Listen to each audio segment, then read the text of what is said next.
திருச்சிற்றம்பலம். அரர்ம பார்வதி பதே அரர மகாதேவ. தென்னாடுடைய சிவனே போற்றி, எந்நாட்டவர்க்கும் இறைவா போற்றி. திருச்சிற்றம்பலம். ஒளியான திருமேனி உமிழ்தானம் மிகமேவும் களியாரவரும் யானை கடல் நாழோ மரவாமல் அழியாழும் மலர் தூவும் அடியார்கள் உழமாற வெளியாகும் அலிதாய வினை கூட நினையவே. திருச்சிற்றம்பலம். தில்லை குத்தபெருமான் திருவடிகளை சிரமேற்கொண்டு குருமகா சன்னிதானங்கள் பொற்பதம் பணிந்து அடியவர் பெருமக்கள் பொற்பதம் பணிந்து இன்றைய அபிராமி அந்தாதி சிந்தனையிலே சென்ற வாரம் 73வது பாடலை பார்த்தோம். தாமம் கடம்பு படை பஞ்சபானம் தனு கரும்பு யாமம் வைரவர் ஏத்தும் பொழுது எமக்கன்று வைத்த சேமம் திருவடி செங்கைகள் 4 ஒளி செம்மை அம்மை நாமம் திரிபுரை ஒன்றோடு 2 நயனங்களே என்பதாக அம்மையை பற்றி அற்புதமாக அங்கே வர்ணித்தார். அவருடைய அம்மை எப்படி அழகாக இருக்கிறாள் என்பதை அவள் அணிந்திருக்கக்கூடிய மாலை கடம்ப மாலை என்பதாக, இந்த கடம்ப மாலை அணிந்தாலே உயிர்களாகி நமக்கு போகத்தை தருபவள் இவள். உலகத்திலே வாழும் காலத்திலே உலக போகத்தையும் அதன் பின்பாக பிரமுக்தி என்று சொல்லக்கூடிய மேலான வீடு வேறு இதை தரக்கூடிய அம்மை போக நாயகியாகிய வருபவள் இவள் என்றெல்லாம் அருமையாக சொன்னார். கைகளில் இருக்கக்கூடிய ஆயுதங்கள் மலர் அம்புகள், அந்த மன்மதனுக்குரிய ஆயுதம் என்று நமக்கெல்லாம் தெரியும். ஆனால் அம்மையிடமிருந்து தான் அங்கே மன்மதன் அதனை பெற்றான். கையில் தனுக்கு அரும்போடு படை பஞ்ச பானமாக அம்மை அழகாக காட்சி தருகிறாள். அவளுடைய திருவடி எப்படிப்பட்டதா? நமக்கெல்லாம் சேமமாக, சேமம் என்றால் பாதுகாப்பு, சேம நிதி என்று சொல்வார்கள். அந்த திருவடி தான் நாம் சேர வேண்டிய இடம், பரமுக்தி என்பதாக இங்கே சொல்லப்பட்டது.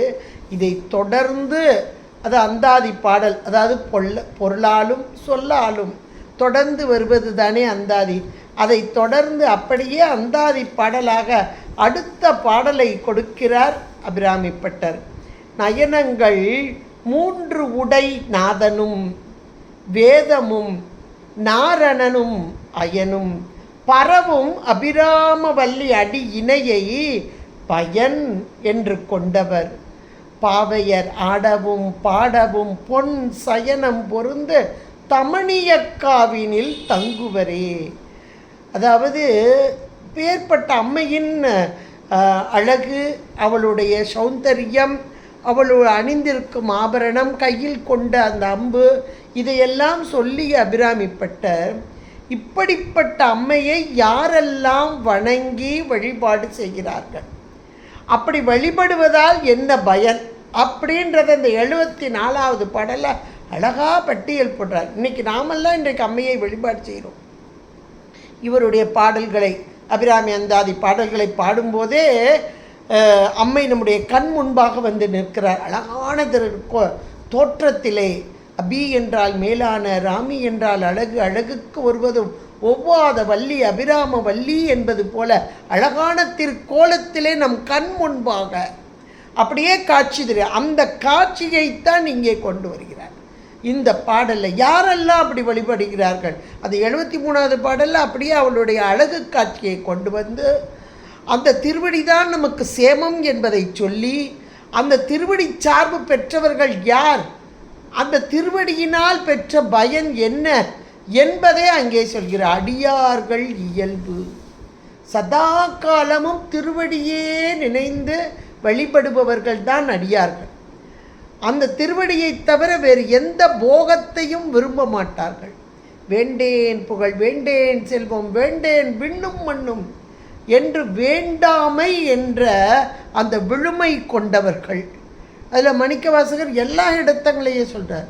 எதுவும் வேண்டாம், அவர் மட்டுமா, நம்முடைய அருளாளர்கள் எல்லோருமே என்னுடைய திருவடி சார்பு பெற வேண்டும் என்பதுதான் குறிக்கோள். உயிரின் குறிக்கோள் எது என்றால் திருவடி சார்பு. அப்போ இந்த திருவடி என்பது திருவருள். திருவருள் என்பது சக்தியே, அம்மையே. அந்த அம்மையின் சார்பு பெறுதல், அந்த திருவடி சார்பு பெற்ற மாத்திரத்தில் அவர்கள் அடையும் பேரானந்தம். நம்ம கரைக்காலமையார் ரொம்ப அழகாக சொல்வார், அம்மா உனக்கு என்ன வேணும்? இறைவனை கைலாய மலையில் சென்று கண்டார்கள், தொழுதார்கள். அப்போ தொழுத மாத்திரத்திலே சுவாமி கேட்குறார், அம்மையே வருக என்று அழைத்து இங்கு நம்பால் வேண்டுவது என் என்ற கட்ட மாத்திரத்தில் இரவாத இன்ப அன்பு வேண்டி பின் வேண்டுகின்றார். பிறவாமை வேண்டும், மீண்டும் பிறப்பு உண்டேல் உன்னை என்றும் மறவாமை வேண்டும், இன்னும் வேண்டும் நான் மகிழ்ந்து பாடி அறவா நீ ஆடும்போது. மகிழ்ந்து பாடி நீ ஆடும்போது உன் அடியின் கீழ் இருக்க.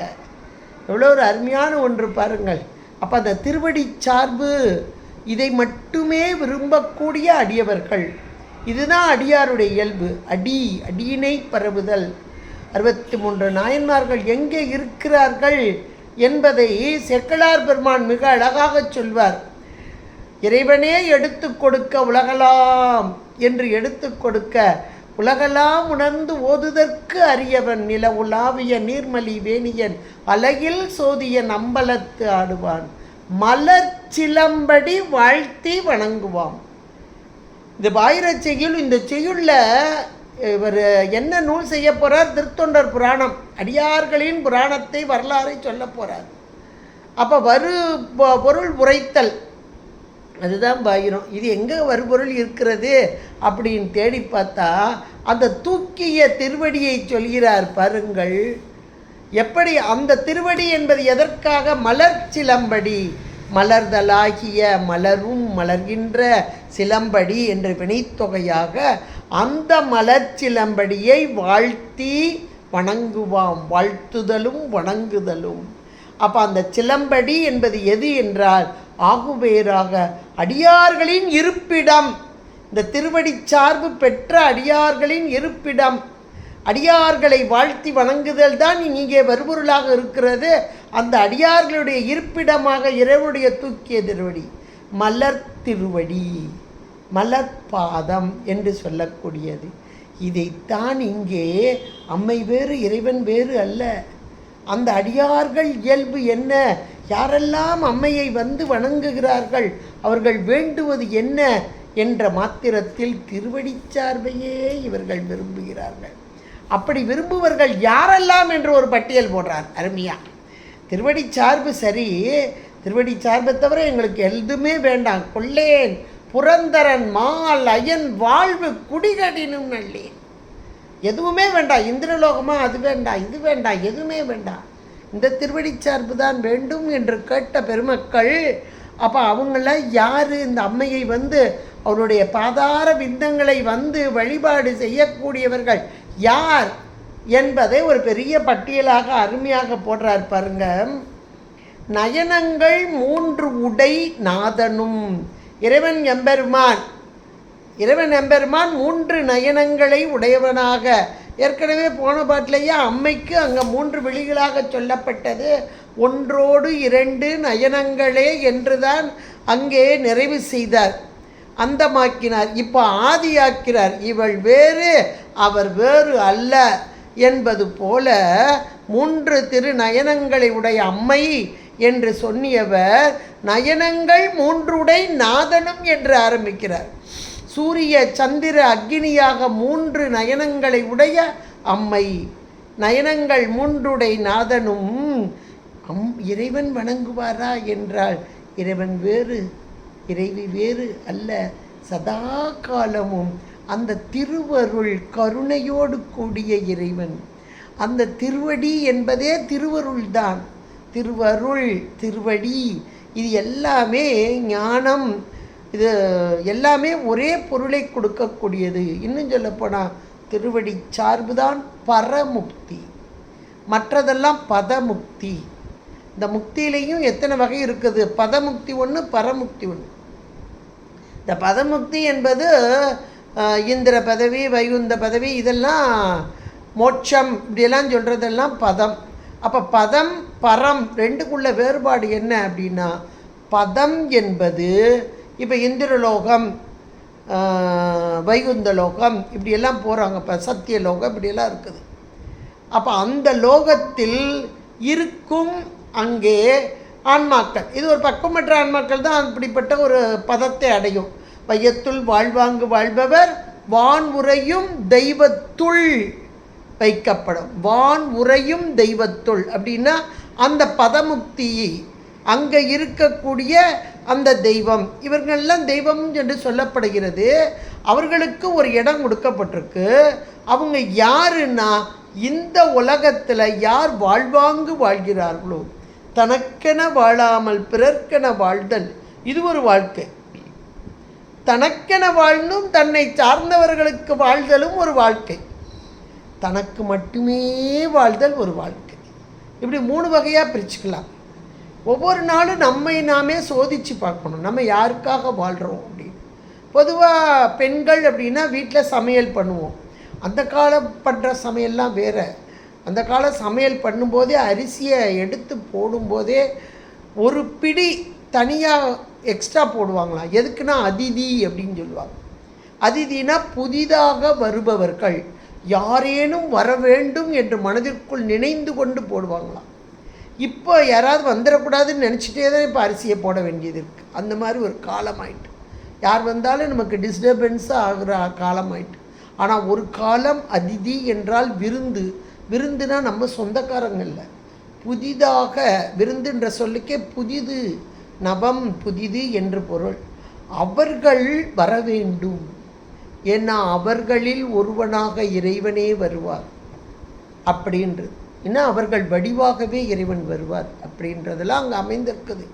இப்படியெல்லாம் வாழ்ந்த நாட்டில் நாம் இன்றைக்கு வாழ்ந்து கொண்டிருக்கிறோம் என்று கொஞ்சம் பெருமைப்பட்டுக்கலாம், அவ்வளோதான்.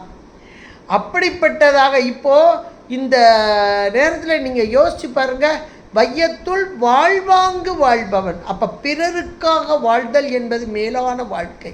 அவர்களுக்குத்தான் அந்த பதமுக்தி தெய்வத்துள் வைக்கப்படும். தனக்கென வாழாமல் பிறர்க்கென வாழ்தல் என்பது மேலான ஒரு வாழ்க்கை. அந்த வாழ்க்கையை வாழ்ந்தவர்கள் அங்கே தெய்வ நிலைக்கு உயர்த்தப்படுவார்கள்.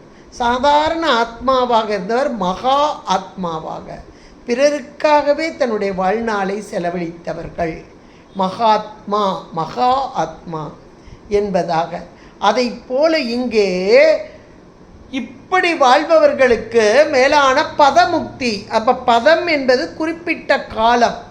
இப்போது அமைச்சர்கள் இவங்கெல்லாம் இருக்காங்கன்னா அவங்களுக்கு ஒரு காலம், 5 வருட காலம்.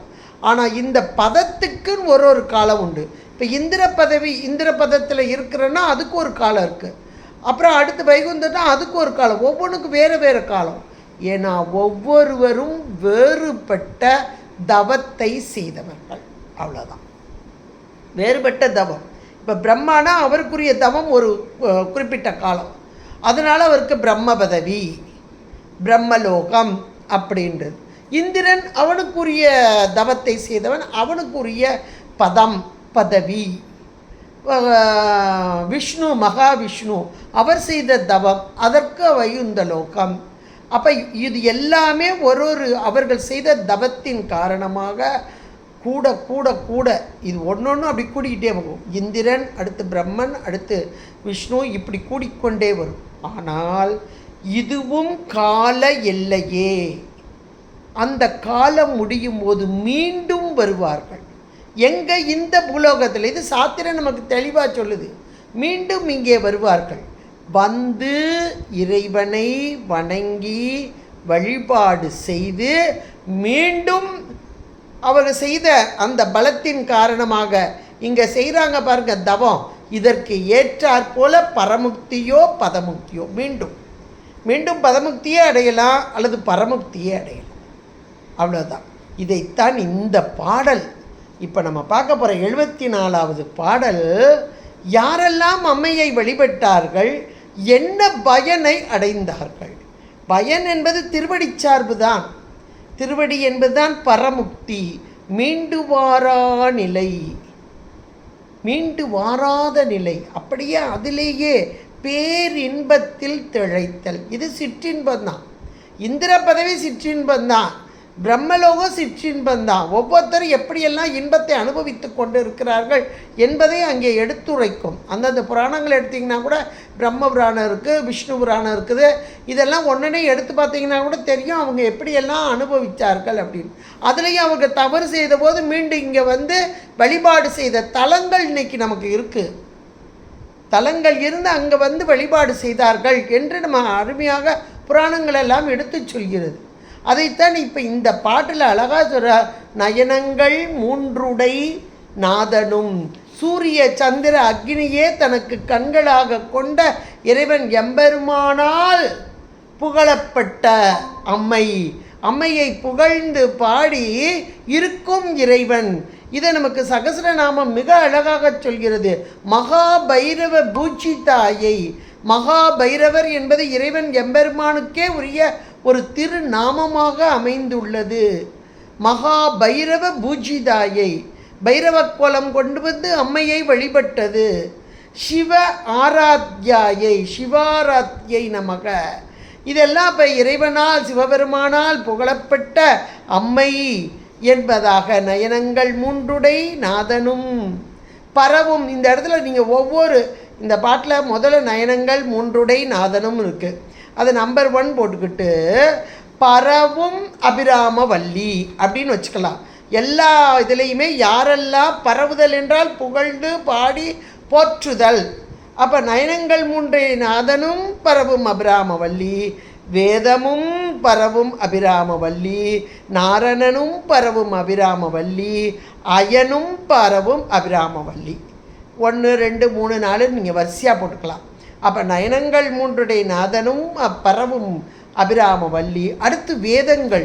இந்த வேதங்கள் எல்லாம் இறைவனை புகழ்ந்து பாடக்கூடியது. ஆனால் வேதங்கள் இறைவனை அறிய முடியுமோ? அறிய முடியாது. வேதங்கள் ஐயா என ஓங்கி ஆழ்ந்து அகன்ற நுண்ணியனே என்பது நமக்கு மணிவாசகருடைய வாக்கு. ஆனால் இந்த வேதங்கள் இறைவனை புகழ்கின்றன, பாடுகின்றன. இறைவனை அடைய முடியுமா? முடியாது. ஏன்னா அது பாசஞானம். ஆனால் இறைவனை பற்றி புகழ்ந்து பாடக்கூடியது வேதங்கள். இந்த வேதங்கள் எல்லாம் அம்மை எங்கே இருக்கிறார் என்ற மாத்திரத்திலே அப்படியே ஒரு வேதங்கள் 4 வாயிலாக கொண்ட அந்த கிரகம் என்று சொல்லக்கூடிய அந்த மேரு பீடம். அந்த மேரு பீடத்தில் 4 வாயில்களிலும் அதுக்கு பேர் ஸ்ரீபுரம் என்று கூட சொல்வார்கள். அம்மை இருக்கும் இடம். அந்த ஸ்ரீபுரம் மேரு இதெல்லாம் ஒரே ஒரு டேர்ம் தான். 4 வாயில்கள், 4 வாயில்கள் படிகளாக வேதங்கள் இருந்து அம்மையை புகழ்ந்து கொண்டே இருக்கிறது. சதா காலமும் புகழ்ந்து கொண்டே இருக்கிறது.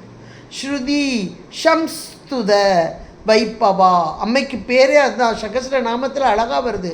ஸ்ருதி. ஸ்ருதி என்றால் வேதம்.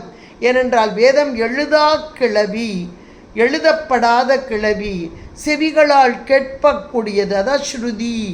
ஸ்ருதி சம்ஸ்துத வைபவா, துதிக்கப்படுதல். அந்த வேதங்களால் துதிக்கப்படும் அம்மை என்பதாக.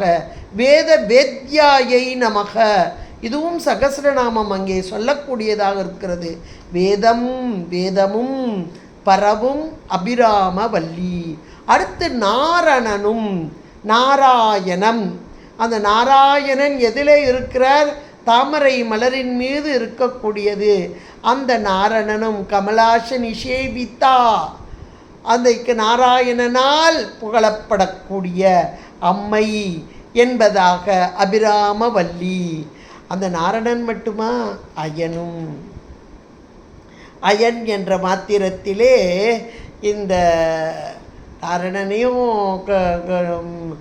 அயனையும் அடிக்கடி எல்லா பாடலையும் நம்ம ஞானசம்பந்த பெருமான் சொல்வார்.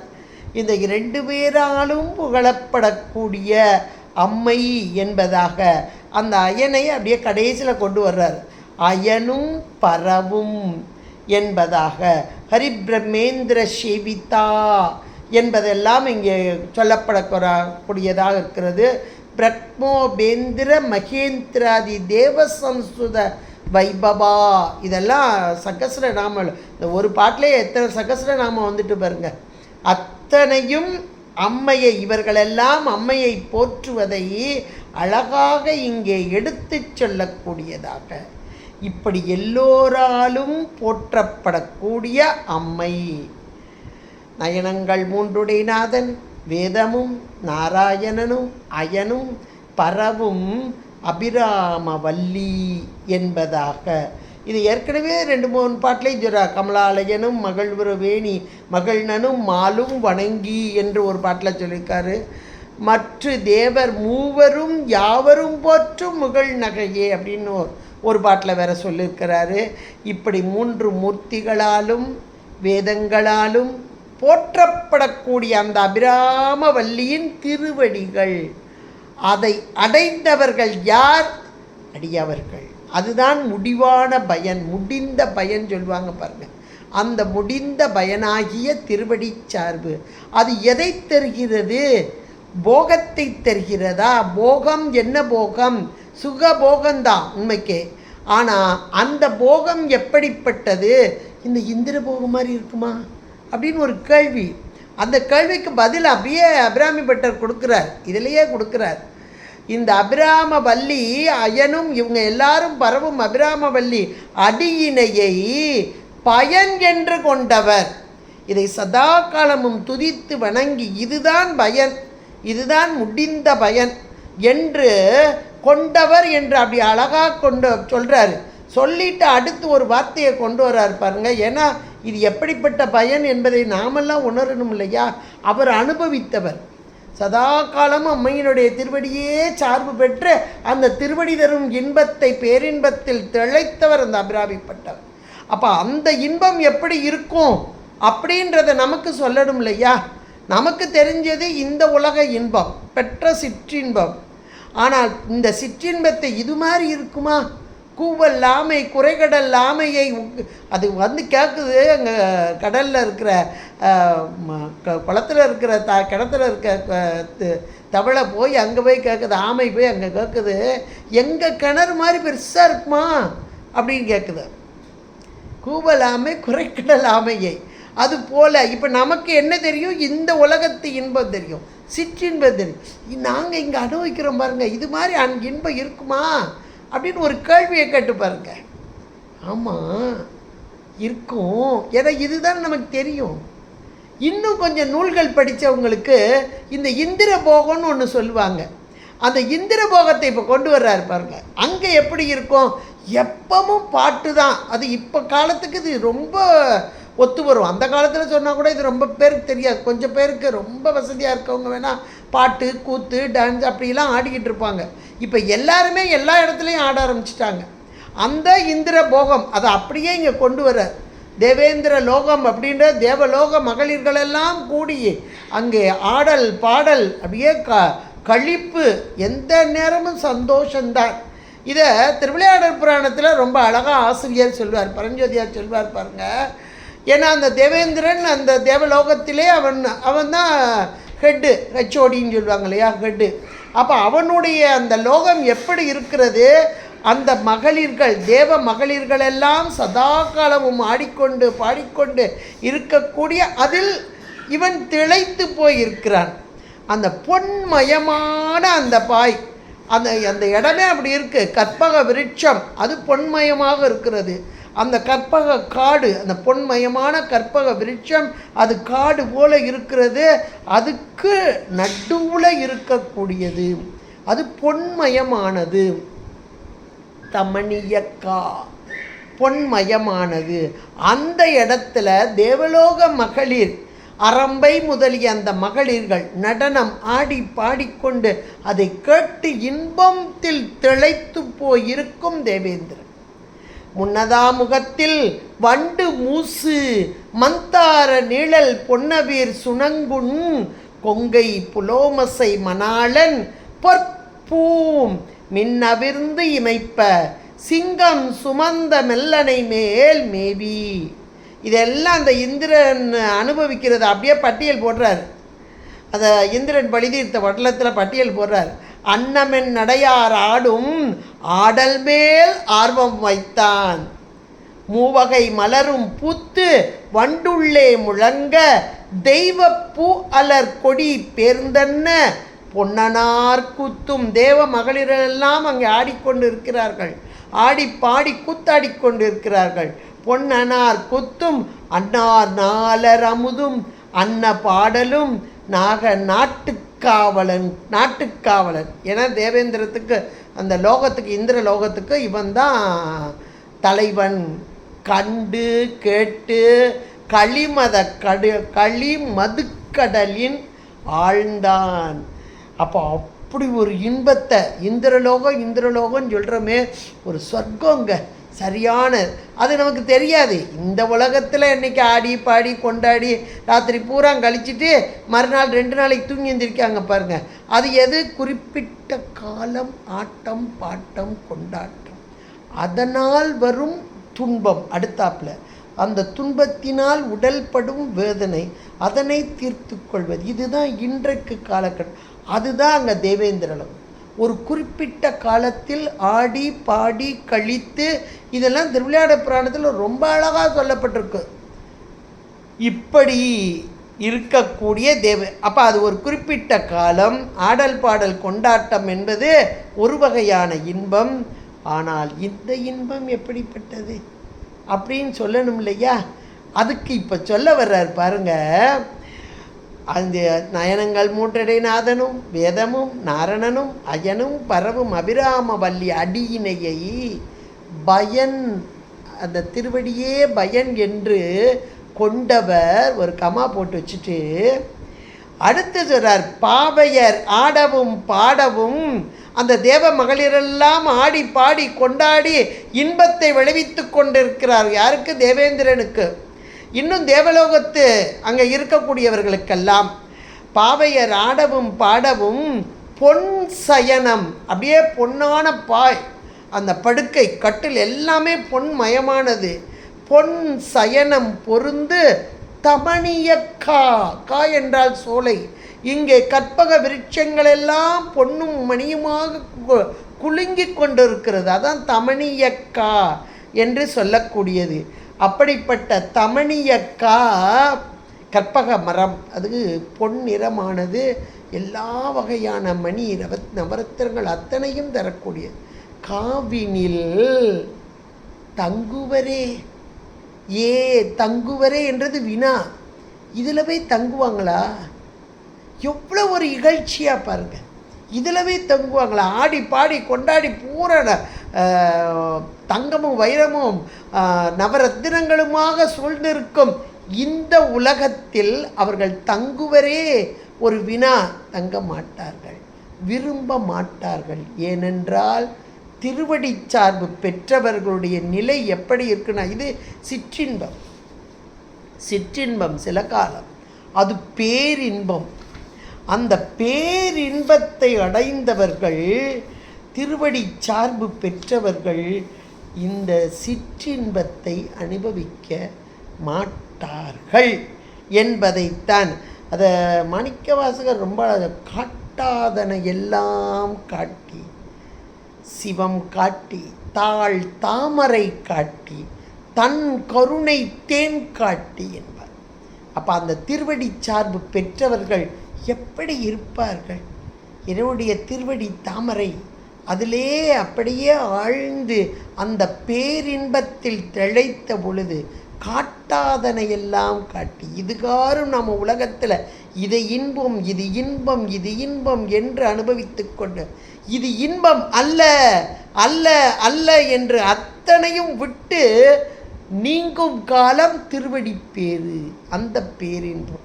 அதான் காட்டாதனை எல்லாம் காட்டி, சிவம் காட்டி, தாழ் தாமரை காட்டி, தன் கருணை தேன் காட்டி என்பதாக இந்த நிலையை அடைந்தவர்கள், அந்த பேரின்ப நிலையை அடைந்தவர்கள் சிற்றின்பமாகிய தேவேந்திர லோக இன்பம்.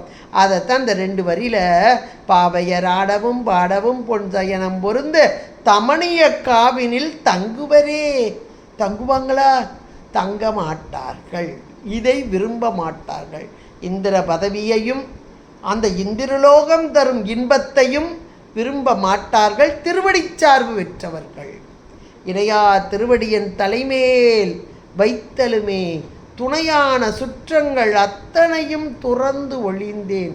அந்த திருவடி சார்பு என்றைக்கு நமக்கு கிடைக்கிறதோ அன்றைக்கு உலக போகம் வெறுத்து அந்த சிவபோகத்திலே திளைத்து, அந்த சிவபோகம் என்பது பேரானந்தம், அதில் திளைத்தவர்கள் இதை விரும்ப மாட்டார்கள். இதுதான் பயன். அம்மையின் திருவடி சார்பு பெற்ற அடியவர்களின் நிலையை அருமையாக இந்த 74வது பாடலில் அற்புதமாக எடுத்து சொல்கிறார் அபிராமிப்பட்டர். என்றால் இதுதான் நம்முடைய குறிக்கோள், இதைத்தான் நாம் அடைய வேண்டும். இந்த பரமுக்தி, பதமுக்தியை விட்டு நீங்கி பரமுக்தியை அடைய வேண்டும் என்றால் அம்மையை வணங்கி வழிபாடு செய்த அவர்களைப் போல நாமும் இடைவிடாது வணங்கி வழிபாடு செய்தால் அந்த அம்மையின் திருவடி சார்பு பெறலாம். அடியார்கள் சதா காலமும் அம்மையே நினைந்து உருகக்கூடியவர்கள். அதை போல நாமும் திருவடியே நினைந்து வழிபாடு செய்ய வேண்டும் என்பதற்காக அபிராமிப்பட்டர் அவர் கண்ட, அவர் அனுபவித்த அந்த இன்பத்தை, பேரின்பத்தை நாமும் பெற வேண்டும் என்ற கருணையோடு, இவங்கெல்லாம் பெரும் கருணையாளர்கள், அருளாளர்கள். அதனால் யாம் பெற்ற இன்பம் பெருக இவ்வையகம் என்பதற்காக அவர்கள் பெற்ற பேரின்பத்தை நாமும் பெற வேண்டும் என்ற கருணை உள்ளத்தோடு அப்படியே எடுத்து இங்கே எம்பி இருக்கிறார் இந்த அருமையான பாடல். இன்றைக்கு சித்திரை மாதம் பௌர்ணமி திதி அன்று அம்மையே வழிபடக்கூடிய ஒரு நல்ல நாள். பௌர்ணமி நன்னாள் அம்மைக்கே உரியது. அதிலும் சித்ரா பௌர்ணமி என்றால் பார்த்திங்கன்னா இன்றைக்கெல்லாம் மதுரையே குலுங்கி போய் நிற்கும், அவ்வளோ ஒரு பெருமை. அது மட்டுமா, திரு அண்ணாமலையில் அண்ணாமலையாரின் திருவடியை சேவித்த தொண்டர்கள் ஏராளமான பேர் இருப்பார்கள். இந்த பௌர்ணமி திதி என்பது அம்மைக்கே உரித்ததானது. அதில் சித்திரை மாதம் வரக்கூடிய பௌர்ணமி மிக மிக உயர்ந்தது. இந்த நன்னாளிலே அம்மையின் திருவடி சார்பு பெற்றவர்களும் அந்த திருவடியை பரவுபவர்களும் அந்த திருவடி பேர் எப்படி இருக்கும் என்பதையும் நமக்கு எடுத்துரைத்த இந்த அபிராமிப்பட்டர் அதை இன்று கேட்டு நாமும் அதை அனுபவிப்பதற்கு கொடுத்த திருவருளுக்கும் குருவருளுக்கும் நன்றி கூறி கேட்டு மகிழ்ந்த அனைவரின் பொற்பாதம் பணிந்து உங்களிடமிருந்து விடைபெறுகிறேன். நன்றி, வணக்கம். திருச்சிற்றம்பலம். ஹர பார்வதீபதே, ஹர மகாதேவ. தென்னாடுடைய சிவனே போற்றி, எந்நாட்டவர்க்கும் இறைவா போற்றி. திருச்சிற்றம்.